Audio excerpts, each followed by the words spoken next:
우리 인생에는 우리가 우리 인생을 살면서 무엇을 성취했는가, 또 무엇을 가지고 있는가, 이런 것들로는 가려지지 않는 부끄러움이 있습니다. 우리의 실패가 있습니다. 사실 우리 모두가 알다시피 한 정치인의 갑작스런 죽음이 한국 사회를 이렇게 깜짝 놀라게 하고 있는 상황입니다. 한국 사회에 여러모로 많은 기여를 하고 많은 일들을 하던 한 사람이 또 그가 이제 죽자마자 그의 성취가 어땠는가에 대한 평가들도 조금씩 나오고, 그리고 또 그의 죽음을 둘러싼 어떤 의혹들도 나오고 있습니다. 그 의혹을 아직 수사되지 않았죠. 어쨌든 기정사실화해서 그가 범죄했을 것을 생각해서 비난하는 사람들도 있을 것이고, 또 그가 한국 사회에서 혹은 그 자기의 책임을 맡은 곳에서 유익을 끼쳤던 것들이 있을 테니까 그 유익을 상실한 그런 안타까움, 공적인 유익을 상실한 것에 대해서, 또 그 한 사람을 잃어버린 것에 대해서 슬퍼하는 사람들도 있습니다. 근데 참 무엇보다 허망한 것 같아요, 이런 갑작스러운 죽음이. 그런데 그 허망함이 그저 그 사람의 생을 향해서 뿐만 아니라 감정이입이 되는 거예요. 내 인생도 저리 허망할 수 있겠구나. 누군가 가지고 있는 어떤 성취나 혹은 그 삶, 그리고 또 그가 가지고 있는 도덕적 실패나 또 죄악, 부끄러움, 마지막 순간에 과연 그는 무엇과 싸우고 있었을까 생각해 보게 되고, 또 저 자신을 향해서도 돌아보게 됩니다. 마지막 순간까지 싸워야 되는 것이 과연 무엇인가? 가장 근원적인, 우리 인생이 마주해야 하는 가장 근원적인 질문이 뭐고, 가장 중요한 것이 무엇인가? 허망함 앞에서 우리는 계속 질문하게 됩니다. 이스라엘과 엘리사의 주변에 있는 그 싸워야 될 대상은 이 허망한 죽음의 그림자와 같았습니다. 엘리야와 엘리사는 참 공통점이 많아요, 그렇죠? 스승과 제자 사이여서이기도 하지만 역사적인 정황상도 그렇고, 또 엘리야의 모든 사명을 계승했기 때문이기도 하지만, 엘리야가 영적인 이스라엘의 죽음과 같은 상황 앞에서 저주를 선포하자마자 기근이 이스라엘 땅에 찾아옵니다. 죽음의 그림자가 이스라엘에 찾아오는 것이죠. 그 전에 아합 왕이 외교도 잘하고 이세벨도 데려오고 여기저기 하나님과 상관없이 어떻게 하면 우리 이스라엘 이 나라를 좀 더 부유하게 할까, 잘 살게 할까, 아주 열심히 왕으로서 일을 할 때에는 무역다화해서 이스라엘에 좋은 성취들이 있었습니다. 살기 좋은 나라인 거죠. 돈이 어쨌든 많은 거예요. 아합 왕은 약해서 함부로 무시할 수 있는 그런 왕이 아니었습니다. 고대 유적들도 많이 등장하는 그런 시기라고 얘기를 하죠. 그런데 그렇게 엘리야가 재난을, 저주를 선포하자마자, 하나님의 말씀의 약속을 근거한 저주를 선포하자마자 그리시네가에서 엘리야 역시 그 죽음의 그림자를 접하게 됩니다. 또 마지막 양식을 먹고 죽으려는 사르밧 과부의 절망 속에서 죽음을 보게 됩니다. 그런데 그 앞에서 하나님은 그 죽음의 그림자 앞에서 까마귀를 통해서 양식을 공급하시고, 또 그 과부에게 양식이 떨어지지 않게 하시는 기적을 통해서 공급하십니다. 마찬가지로 엘리사의 주변에도 있는 이 모든 죽음의 그림자를 향해서 선지생도의 유가족의 빈 그릇을, 기름그릇을 채우심으로 그들의 모든 필요를 공급해 주시거나, 또 독초 사건이 있죠. 독초 사건을 통해서 죽음의 위협 앞에서 생명을 가져오시는 하나님의 승리를 엘리사 역시 경험하고 있습니다. 뿐만 아니라 결정적으로 어때요? 엘리야나 엘리사나 그 아이의 죽음, 사라밧 과부의 아이, 그리고 또 오늘 본문에 수넴 여인의 아이가 죽는 것과 또 다시 살아나는 것을 통해 정말 그 침상에 올라가서 얼굴을 마주대고 손과 손을 마주대고 이렇게 죽은 시신과 몸을 직접 마주대는, 지금으로 생각해보세요. 끔찍한 일일 수 있잖아요. 대단한 일인데 그렇게 죽음을 마주하는 것을 통해서 죽음과 대결하는 거죠. 죽음과 마주했더니 하나님께서 엘리야를 통해 또 엘리사를 통해 바로 그 아이에게 생명을 가져다 주십니다. 이것이 바로 엘리야와 엘리사를 통해서 계속 하나님께서 그 죽음의 그림자가 넘실넘실대는 그 이스라엘의 그 삶의 현장 가운데 생명을 계속 가져다 주신 겁니다.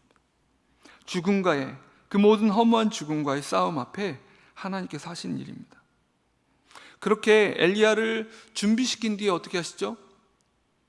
갈멜산에서의 그 대결을 준비하시잖아요.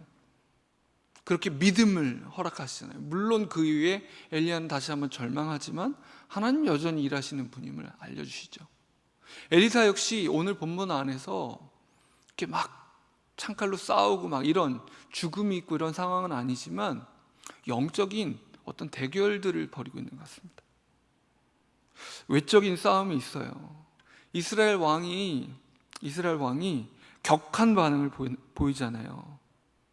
아람 왕이 이러이러하니 내가 보냈는 내 신하 나아만을 잘 치료해 다오, 이렇게 글을 보냈는데 그걸 뭐라고 이해하고 있습니까?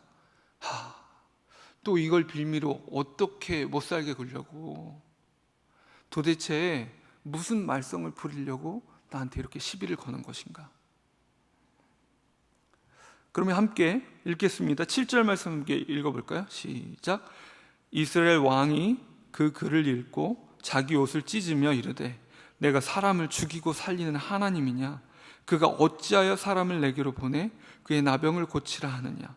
너희는 깊이 생각하고 저 왕이 틈을 타서 나와 더불어 시비하려 함인 줄 알라 하니라.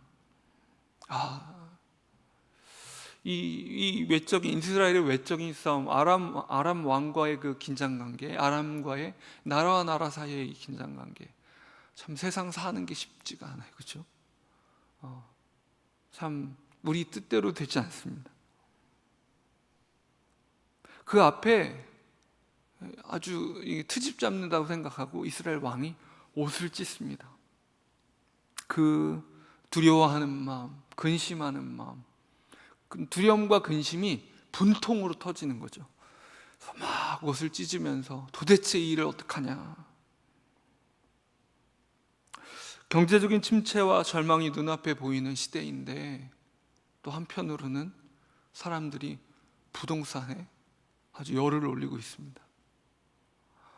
은행에 맡겼던 돈을 열심히 주식에 쏟아붓는 젊은이들이 늘어나고 있답니다.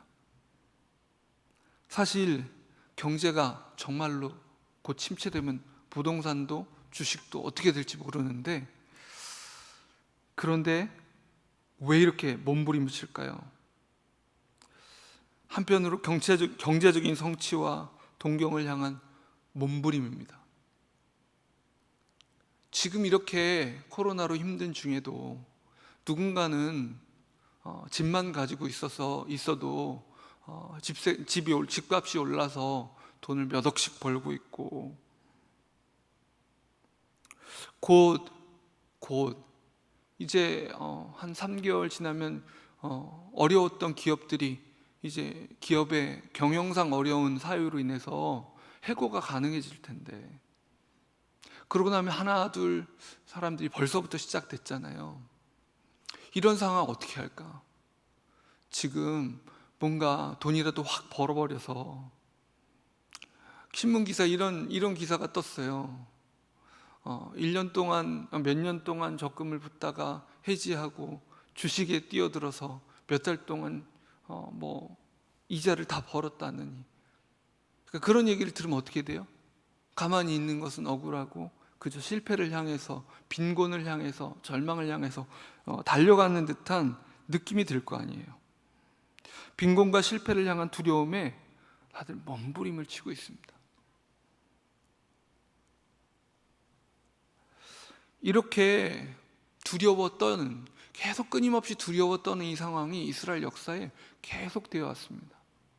이런 두려움을 마주할 때 저는 가장 먼저 기억나는 장면 중에 하나가 사사기예요. 제가 마음에 깊이 얼마나 두려웠을까, 얼마나 탈탈 털렸을까. 미디안에 수년간에 걸친 6년, 7년 이런 약탈에 지쳐버린 그 기드온이 아직 다 채 무르익기도 전에 타작마당이 아닌 포도즙 틀에 숨어가지고 이렇게 곡식을 털고 있던 그 기드온의 모습입니다. 그게 기억이 나요. 하나님께 질문을 하는 기드온의 그 마음. 하나님, 정말 우리랑 함께 계십니까? 하나님, 정말 이 상황에 하나님이 우리를 구원하실 능력이 있으신가요? 라고 애타게 하나님 향해서 질문했던, 반문했던, 하나님을 신뢰할 수 없는 거예요. 그러던 이스라엘 모습과 지금 옷을 찢으면서 분통을 터뜨리는 이스라엘 왕과 무슨 차이가 있을까요? 아람 왕에게 실제로 나아만에게는 전쟁포로 출신의 소녀가 이제 시녀로 있었습니다. 하녀로 있었습니다. 이런 모든 상황에서 도대체 어떻게 하냐? 성취와 소유, 권력으로 볼 때 정말 우위에 있는 아람 왕이, 우리 번역으로 이렇게 공손하게 되어 있죠. 이렇게 공손한 편지였겠습니까? 높임말이었겠어요? 전 그러지 않을 것 같아요. 우위에 있는 세상이 편지를 보냅니다. 도전을 합니다. 우리 앞에 세상 아람 왕의 편지가 도착해서 우리를 도전할 때, 또 우리에게 답이 없을 때, 그것이 몇 달 남지 않은 직장 생활이든, 이미 퇴직을 해서 고용보험 나오는 게 몇 달밖에 남지 않은 상황이든 간에, 우리에게 그런 편지가, 내게는 답이 없는 요청이 들어올 때 어떻게 하십니까? 우리는 옷을 찢는 것 외에, 분통을 터뜨리고 절망하는 것 외에는 이게 답이 없어요. 답이 없어요. 그런데 왜 이 아람 왕이 이렇게 했을까요? 세상의 신들은 이런 식이거든요. 세상의 신들의 의사소통 방식은 이런 식이에요. 줄을 타야 돼요. 소개장을 받아야 돼요. 나아만이 왕의 소개장을 가지고 왔단 말입니다. 사실은 정보를 다 알고 있었어요. 그렇죠? 선지자에게 가라고. 그러면 곧바로 선지자에게 갈 수도 있지만 그렇게 하지 않아요. 이 세상의 방식은 그렇지 않아요. 줄을 타야 돼요. 누군가 힘 있는 사람의 전화 한 통이 필요해요. 입김이 있어야 돼요. 그래야 일이 빨리빨리 돌아가요. 그래야 내가 원하는 바가 성취가 되거든요. 전화번호를 잘 저장해 둬야 됩니다. 또 중요한 동창이라도 있으면, 동네에 뭐 힘 있는 사람이 있으면, 친척 중에 영향력 있는 사람이 있으면 주기적으로 인사를 좀 해야 돼요. 급할 때가 오거든요. 그런데 이 사람을 향한 것뿐만 아니라 이 당시에 신들도 어때요? 사람을 가렸어요. 이 당시 신들은 종교 지도자들, 힘 있는 사람들, 왕들의 목소리에 귀를 기울이는 신들이었어요. 고대 일리아드, 오디세이 같은 그런 책들을 통해서나 모든 것을 통해서 어때요? 그런 일반적인 사람들의 이야기에 귀 기울이는 신들이 아니거든요. 그러니 당연히 이스라엘의 신 여호와도 왕을 통해서 얘기해야 뭔가 자기 소원을 들어줄. 왜냐하면 아람 왕과의 싸움에 있어서 이스라엘 왕은 항상 불안에 떠는 존재였거든요. 그 당시에 신의 개념은 어때요? 지역 신들이었기 때문에 신과 신의 싸움이었어요. 일리아드 오디세이에 신과 신들이 전장에서 함께 싸우는 것 같은 이미지들이 연출이 돼요. 그래서 한 나라가 이기면 그 나라의 신이 이기는 거예요. 그러니 아람 왕이 이스라엘 왕에게 편지를 보내서 압박을 주면 어떻게 돼요? 이스라엘의 신 여호와는 눈치를 봐야 되는 거죠. 그 얘기를 들어줘야 되는 거죠. 이런 식의 개념으로 하나님을 조작하고 세속 권력을 통해서 그 모든 우위에 서 있는 성취와 소유와 권력과 투쟁과 이 모든 법과 이 모든 원칙에 따라서 이스라엘의 신이 자신의 요구를 따라야 될 것 같은 그런 분위기를 연출하는 것이죠. 내게는 답이 없구나 절망하며 옷을 찢는 이스라엘 왕의 이 모습이 바로 세상의 도전 앞에 이제 어떡하죠? 나 답이 없어요. 어쩌라고요? 이야기하는 신자들의 마음과도 같습니다. 승자의 시각으로 보면 이렇게 옷을 찢고 있는 사람을 보면 어떨까요? 무능해 보여요. 그리고 무능한 걸 멸시하기도 하죠. 참 힘없어 보인다. 참 대책 없다. 도대체 어쩌자고 저러는 건가? 패자의 시각으로 보면 두려워하며 그 탄식하는 마음에 깊이 공감이 가게 되는 겁니다. 그런데 여러분, 오늘 이스라엘 왕이 굉장히 의미 있고 중요한 고백을 하는 거예요. 내가 사람을 죽이고 살리는 하나님이냐? 이스라엘의 하나님은 아람의 신들과 달라요. 구스르고 좋은 재물을 갖다 바쳐서 아부를 해서 혹은 조작을 해서 조종될 수 있는 그런 신이 아니었어요. 왕의 백을 쓴다고 되는 일이 아니에요.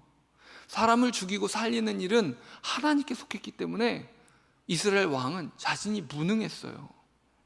그리고 나아만은 그 고백을 통해서 이제 한 가지 단서를 얻게 됩니다. 이스라엘의 하나님은 내가 섬기는 아람의 신들과는 다르구나.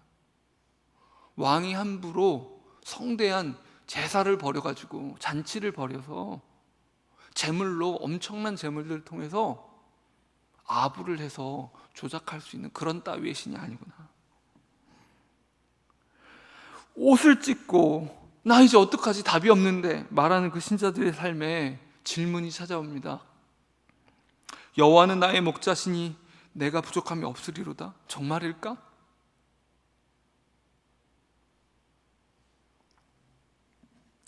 엘리사는 군대를 끌고 온 나아만을 만나주지도 않습니다.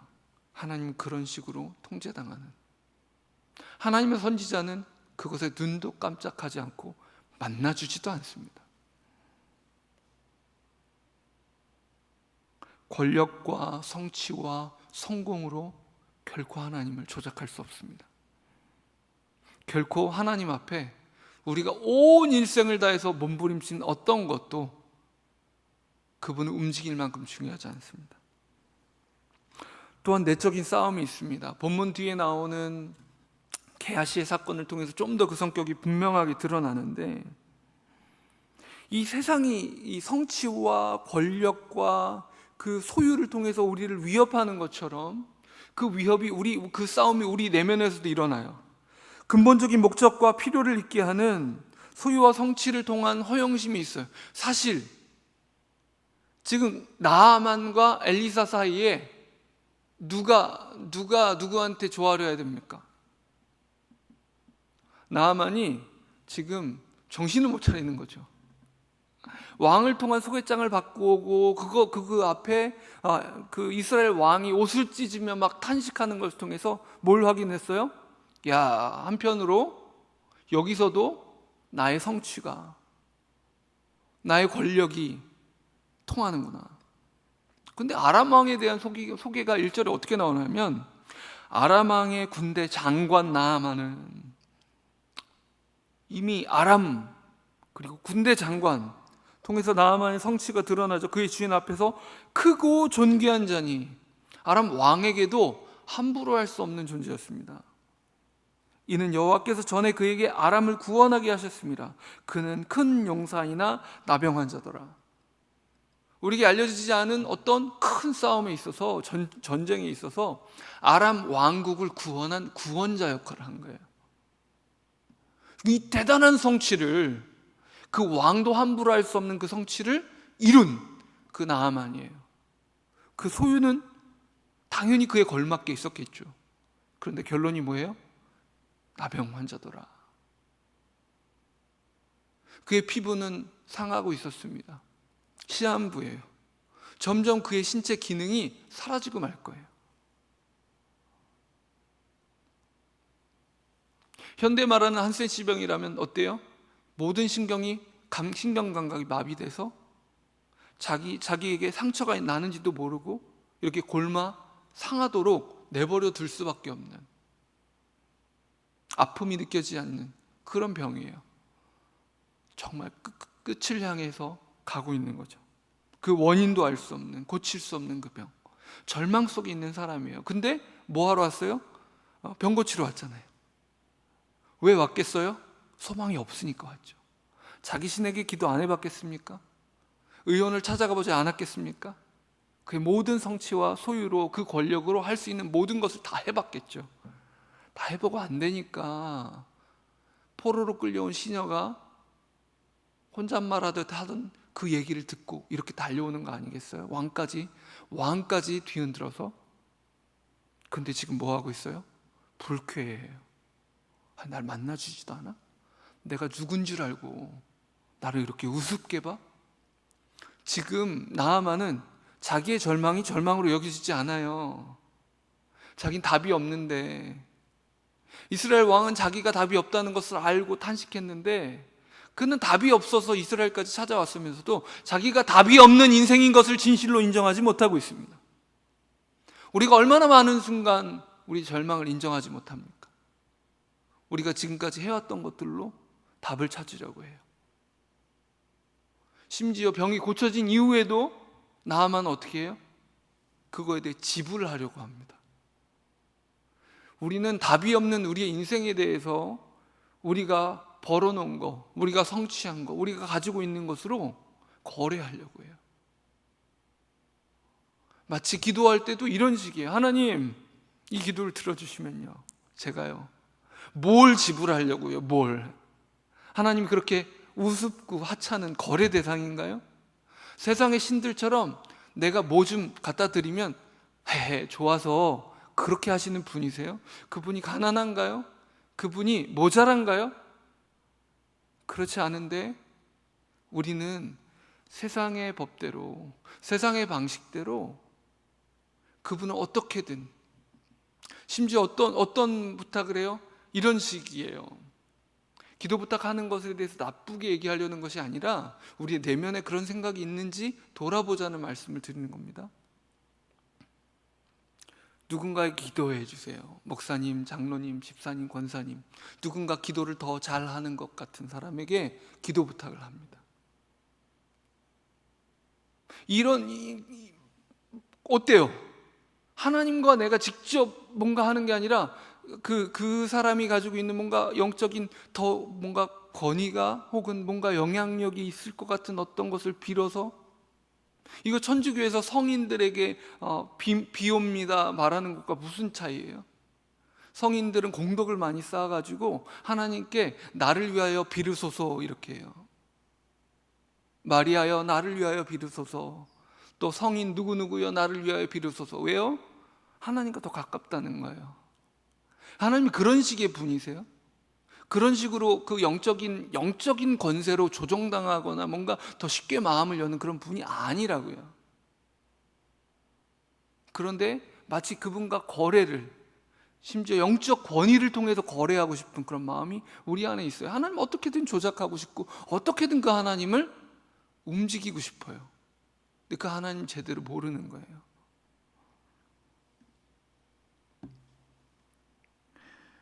자신의 근원적인 결핍과 필요를 축소하고 자기가 가진 걸로 그 모든 공백을 가려보려는 모든 시도. 여러분, 아무리 많이 성취해도 자신의 수치를 가릴 수 없습니다. 우리가 아무리 몸부림쳐서 뭔가를 해도 하나님을 움직일 수 없습니다. 우리의 인생의 허무가 그 무엇으로도 채워지지 않습니다. 그저 인정하는 수밖에 없어요. 나 자신을 향해서뿐만 아니라 누구 하나 도울 수가 없어요. 마치 내가 몇 마디 말을 하면 누군가를 대단히 도울 수 있는 것처럼 얘기하는 그 모든 교만함도 다 허탄한 일이에요. 우리가 싸매고 일을 하면 뭔가 대단한 일이, 내가 건네주는 이 돈이 그에게 구원이 될 것처럼, 나의 도움이 그에게 뭔가 대단한 결정적인 변화를 줄 것처럼 착각하는 그 모든 교만함이 우리의 세상의 법에 물들어 있는 세상과의 그 내면의 싸움에서 이미 져버린, 착각하고 있는 모습입니다. 누가 옳다고 얘기할 수 있을까요? 인생의 성취가 크다고 해도 누가 크다고 말할 수 있을까요? 그런데 근원적인 필요, 자신의 감출 수 없는 허무 앞에 몸부림치는 이 한 사람 나아만에게 해답이 주어집니다. 처방이 주어집니다. 요단강 가서 몸을 씻으라고요. 근데 기가 막혔어요. 아니, 뭐라고? 그저 이 정도로 나를 만나주지도 않고, 딱 만나서 큰 무당들이 엄청나게 대단한 구판이라도 벌이듯이 목소리를 깔고 걸걸한 목소리로 머리 위에 손을 얹고 팍 흔들어 가면서 탁탁 쳐가면서 뭔가 대단한 일이 일어날 것 같은 분위기를 연출하고 막 그렇게 굿판을 벌여야 될 텐데 그러지도 않고 그냥 혼자 가서 종을 보내서 그냥 씻고 오라고? 이게 뭐야? 너무나 사소한 일을 요구해서 들을 수가 없어요. 대단한 값을 치르라고 했다면, 수억 원짜리, 수십억 원짜리 굿판을 벌이라고 했다면, 복채를 내놓으라고 했다면 이러지 않았을 텐데, 아무런 대가도 요구하지 않고 가서 씻으라고 하니까 그게 못하겠는 거예요. 우리 하나님께 대가를 지불해야 될 것 같은 느낌이 있으신 분들 계십니까? 아니요, 하나님 대가를 받지 않으세요. 우리가 하나님께 드리는 헌신은 결코 대가가 아닙니다. 결코 대가가 될 수 없어요. 하나님이 주시는 것은 은혜이기 때문입니다. 우리에게 주어지는 것은 은혜입니다. 그분은 우리와 거래하지 않으세요. 거래하지 않고 전부를 주세요.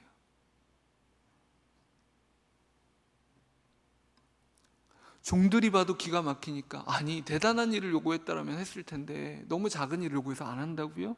여기까지 와서요? 종들의 입술을 통해서 나아만은 자기 처지를 이해합니다. 아, 맞아, 나 답 없는 인생이었지. 내가 이룬 그 모든 성취가, 그 모든 소유와 권력이 내가 가진 이 나병을 감출 수 없지, 가릴 수 없지, 이 결핍을 채울 수 없지.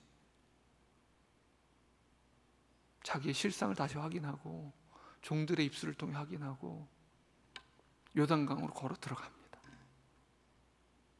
그리고 그가 요단강으로 걸어 들어가는 그 행위는 뭐예요? 고백이죠. 맞아요, 나 답이 없는 인생이었어요. 맞아요, 나 답이 없어요. 내 인생 답 없어요. 내 수치를 내 모든 것으로도 가릴 수 없어요. 내 허무함을 그 어떤 것으로도 채울 수 없어요. 내 나약함과 무력함을 그 어떤 것으로도 일으켜 세울 수 없어요. 그리고 나만에게 하나님의 은혜가 주어집니다. 우리의 우상이 있습니다. 우리가 성취한 것, 소유한 것, 이런 것들로 우리가 평생 일궈온 뭔가로, 인맥으로, 뭔가로, 심지어 종교적인 어떤 열심, 지금까지 해왔던 종교적 경력, 커리어로 우리의 근원적인 실패와 무능과 수치를 좀 가려보고 싶고 허무함을 채워보고 싶은 마음이 있어요. 하나님을 조작하고 싶은 마음이 있어요. 나를 정당화시키고 싶은 마음이 있어요. 하나님, 그래도 이 부부관계에서 나는 좀 더 기도하잖아요. 나는 좀 더 옳지 않을까요? 그래도 이 절망적인 상황에서 하나님, 나는 그래도 지금까지 해온 게 있으니까 경제적인 침체가 오든 실직을 하든 뭔가 절망이 있을 때에 그래도 하나님 나한테는 좀,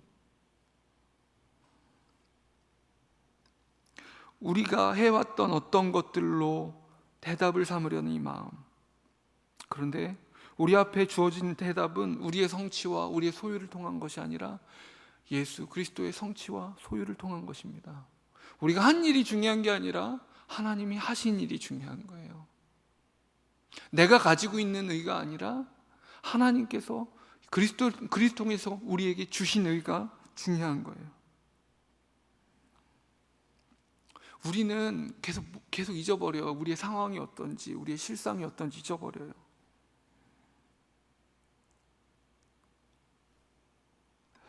민문 앞에서 구걸하고 있는 한 사람에게, 그 안진뱅이에게 이야기해주는, 돈 달라는 거죠. 돈 달라는 거.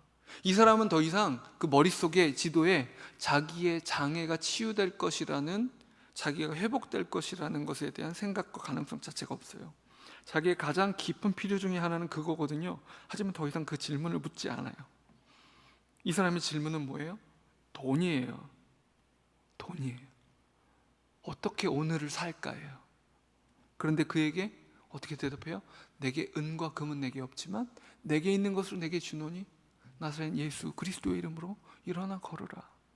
우리는 우리 마음속에 있는 가장 깊은 절망과 수치와 우리 안에 있는 이 실패가 무엇인지에 대한 인식 자체가 없어질 때가 있어요. 여러분, 신자들도 그걸 잊어버려요. 한번 회심하면 그 모든 실패와 모든 것이 물론 예수 그리스도한테 가려졌죠. 그럼 어때요? 매 순간 그 모든 절망과 그 모든 깊이가 어떤지 더 깊이 깨닫게 돼야 돼요. 더 깊이 알아야 돼요. 내가 얼마나 무능한지, 얼마나 답이 없는지, 얼마나 내가 수치스러운 존재일 수밖에 없는지, 내가 얼마나 허망한 존재일 수밖에 없는지, 내가 얼마나 예수 그리스도가 아니면 답이 없는, 내가 최초로 회심했는 그 순간에도 미처 다 깨닫지 못한 것을 더 깊이 보게 되는 거죠. 그럴수록 더 예수님이 필요한데, 더 해답이 되신 그분 앞에 매달릴 수밖에 없는데, 이제는 답이 주어졌다고 생각해요. 이제 예수님 앞에서 다 퉁쳐졌어요. 은혜가 무슨 적금이에요, 적금. 다 예전에 정말 눈물로 회개했고 정말 영적인 어떤 것들을 깊이 경험했기 때문에 적금으로 다 쌓여 있어가지고 필요한 때 알아서 인출하면 돼요. 주님 이미 주셨으니까 내가 알아서, 주님과 상관없이 내가 알아서 쓰면 되는 것처럼 옛적 은혜를 울고 먹고 살아요. 은혜는 과거에 속한 것이 아닙니다. 은혜는 오늘에 속한 것이에요. 은혜는 바로 지금 내게 주어지는 것이고 지금 내게 필요한 것입니다. 가장 깊은 그 허무와 실패와 결핍에 대한 대답은 값을 치르고 살 수 있는 그런 싸구려가 아니기에 은혜로 받는 것입니다. 이 새벽 엘리사가 마주했던 이 싸움, 그리고 바로 본문 뒤에 곧바로 게하시는 어때요? 선지자가 그토록 분명하게 하나님이 그렇게 성취와 권력과 소유로 조종당하는 분이 아니라는 걸 명확하게 알려줬는데, 그렇게 찾아온 소유와 성취와 권력 앞에 무릎 꿇어버리는 게하시의 모습이 드러납니다. 계속 우리 안에 이 싸움이 있습니다. 세상이 위협하고 세상은 하나님을 인정하고 돌아갈 때라도 그것이 훅 들어와서 내 내면을 굴복시킬 때가 있어요. 이 새벽 우리 함께 기도할 때 하나님, 세상이 우리를 향하여 보내는 이 도전장 앞에 우리가 하나님이 그 모든 것으로 조종당하는 분이 아니시라는 사실을 고백하게 해주십시오. 나는 하나님이 아니다. 나는 생명을 살리고 죽이는 그런 하나님이 아니다 라는 사실을 고백하고, 나만처럼 결국 우리의 실상을, 우리의 무능함을, 우리의 허무와 한 사람도 도울 수 없는, 나 자신도 도울 수 없는 우리의 이 실패를 하나님께 고백하기를 원합니다. 또한 우리에게 주어진 해답이 되신 예수 그리스도, 값없이 주어진 그 전부 되신 예수 그리스도를 온 마음으로 이 새벽 그 은혜를 받으시기를 간절히 소원합니다. 함께 기도하겠습니다. 이 시간 기도할 때 우리의 허무와 모든 것들을 고백하고, 허무와 실패와 수치를 고백하고, 또 우리 안에 있는 예수님, 우리의 전부 되신 예수님을 향한 간절한 고백들을 했으면 좋겠습니다. 먼저 찬양하겠습니다.